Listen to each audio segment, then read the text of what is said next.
In today's video, I'm going to teach you how to link my WordPress website in GoHighLevel. By the end, you'll have WordPress enabled inside your GoHighLevel account, so you can manage your site from the same place you run your funnels, forms, and automations.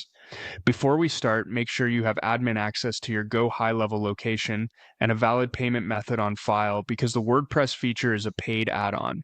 First, head to your GoHighLevel account using your preferred browser and sign in as you normally would.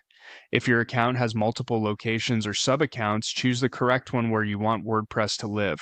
This matters because the WordPress install is tied to a specific location, and that's where you'll manage it going forward. Once you're in the right place, look to the left-hand sidebar and select Sites. This section is your hub for everything web-related in GoHighLevel, including funnels, websites, and the WordPress integration.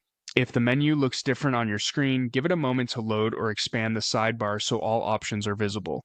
Inside Sites, click on WordPress.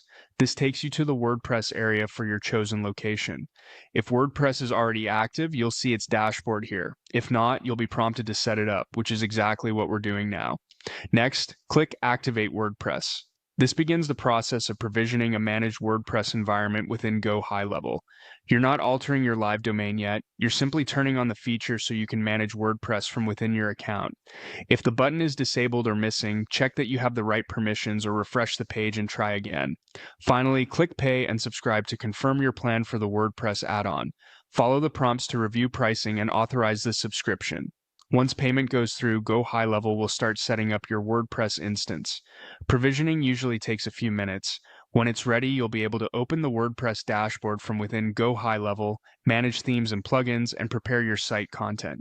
If you don't see it right away, refresh the page or check back after a short wait. That's it. You went to GoHighLevel, opened Sites, selected WordPress, activated it, and completed the subscription. If anything doesn't appear as expected, verify you're in the correct location, ensure billing is up to date, and reach out to GoHighLevel support if needed. Thanks for watching and happy building.